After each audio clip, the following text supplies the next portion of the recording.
It's just after 1 a.m. on the morning of the 23rd of October last year, Grays, Essex. Police are responding to a 999 call from a lorry driver from Northern Ireland called Maurice Robinson.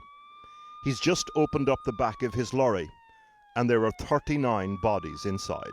There's loads of them. There's immigrants in the back, but they're all lying on the ground. Okay, are they breathing? I don't think so. They're not breathing? Don't think so, no.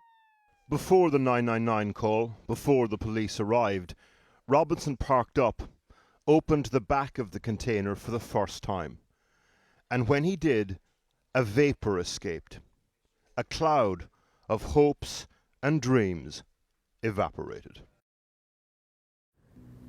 Scores of mobile phones were found inside with the bodies. Pham Thai Tra Mai was 26. This is her story. Who was she? Why was she inside the lorry? And who was paid what to put her there?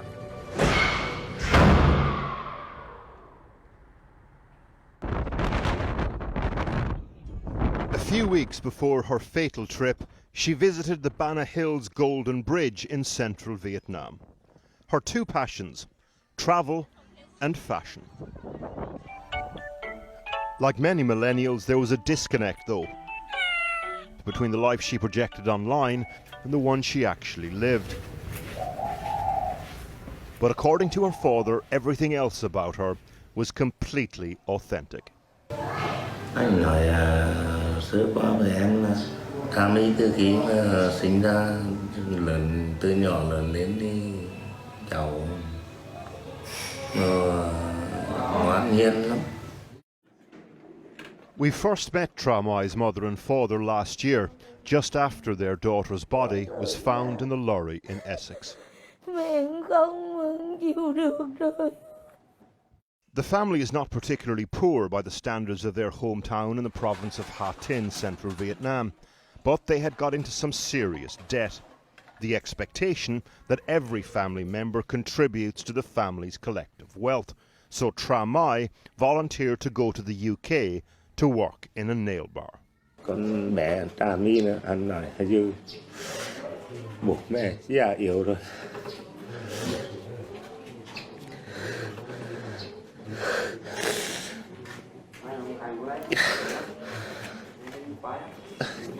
Cháu lúc nào anh cũng nghĩ cho gia đình. The average monthly salary in this region is the equivalent to £100. Her family told us she expected to earn £1,600 a month in the UK. So even with the enormous smuggling fee they were about to pay, the money sent back would have been a fortune. 7 bị cáo trong vụ án gồm. So they turned to these people. A few months ago, 4 Vietnamese were sentenced for brokering the smuggling package that Tra Mai's family paid for. One of the men was even related by marriage to them. Tra Mai had been to places like Japan before, but this was different. On the 3rd of October last year, she left her hometown in a car.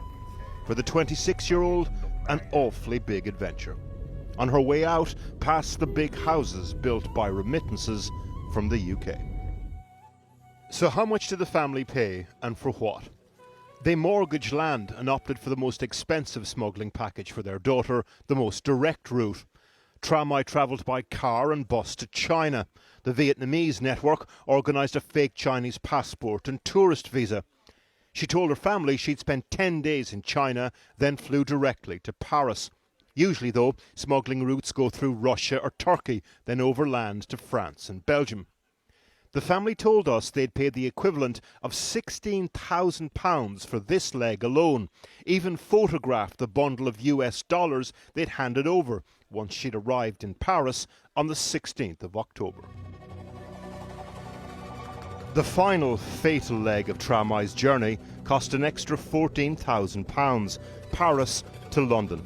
It would be paid on arrival via the Vietnamese network to 2 other criminal gangs working together.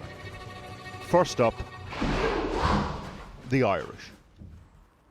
This is the townland of Tai Holland, County Monaghan, a world away from Ha Tin, Vietnam. It's where Ronan Hughes lived, the logistics man who in August pleaded guilty to, among other things, 39 counts of manslaughter. He supplied the drivers and the lorries to pick up the Vietnamese in France. Ronan Hughes started transporting illegal cigarettes and alcohol, gradually graduated up to the most lucrative consignments of all, people. His career ended transporting bodies. Retired Garda Superintendent Fergus Traynor knows the borderlands and the Hughes operation inside out. Basically, it's just about the product and the movement of that product. So they're kind of wheels for hire, basically. They're the logistics arm of this. Absolutely. I wouldn't say that Ronan Hughes has any particular allegiance to any particular gang. It's about, as I say, the movement of product. The so-called product was Tramai and the others, at this point holed up in Paris. The majority stayed here, a safe house provided by Vietnamese brokers.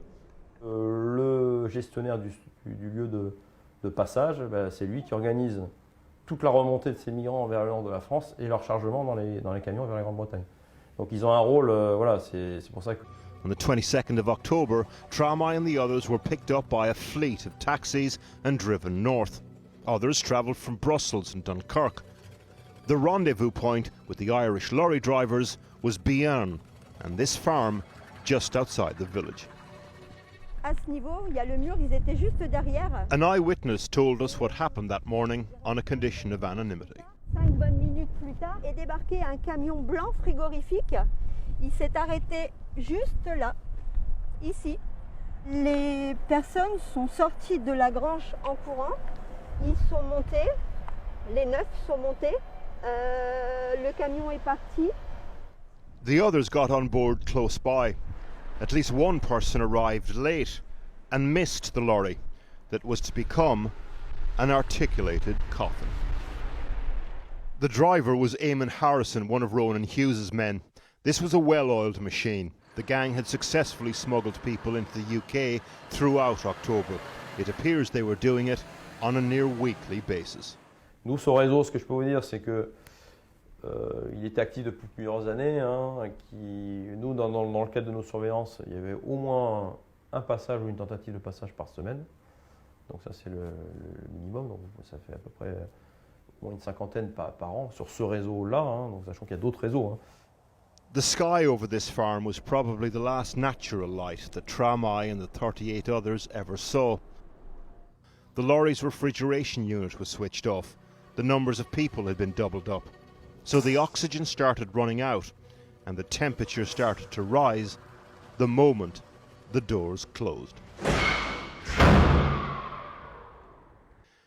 At around 10:40, Harrison's truck leaves Béarn for Belgium.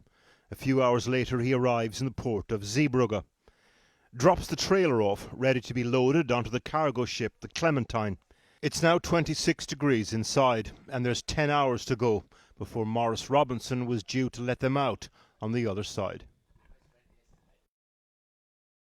If those inside had made it alive to Britain, we know what would have happened next. CCTV recorded a previous successful smuggling attempt, which brings us to the other criminal gang, the middlemen, liaising with the Vietnamese and the Irish, the Romanians. There is evidence that George Nicker and other Romanian and Albanian crime groups were working in Europe with potentially with Vietnamese crime groups in a large-scale smuggling operation that led to the people being brought to our shores. Back in Zeebrugge on the 23rd of October, it's just before 3 p.m. and the container is loaded onto the Clementine. Half an hour later, the ship sets sail on its 8-hour crossing and the claustrophobic nightmare continues in earnest. By the time the container is halfway across the North Sea, the temperature is approaching 38 degrees. People are panicking. Tramai tries to call her family 6 times but can't get through. And she is not alone. Gwendin Luong, who's 20, tries to send a video message. Some try in vain to break out using a metal pole inside. Gwen Tu Tuan, 25, tries to message his wife and children. Bloody marks inside the container suggest people trying to claw their way out. Tra Mai also tries to message her parents. It ends, "I'm dying because I can't breathe. I'm sorry, Mum." By the time the container is unloaded at Purfleet, Tra Mai and the others are dead. Maurice Robinson collects the container. Soon afterwards, his boss, Ronan Hughes, messages him, "Give them some air, but don't let them out." A police forensics drawing shows the positions of the bodies inside. Among them, a 15-year-old boy, a married couple, twins, and Tra Mai. Although her life ended in darkness, some solace in the fact that it was a life full of fresh air and light.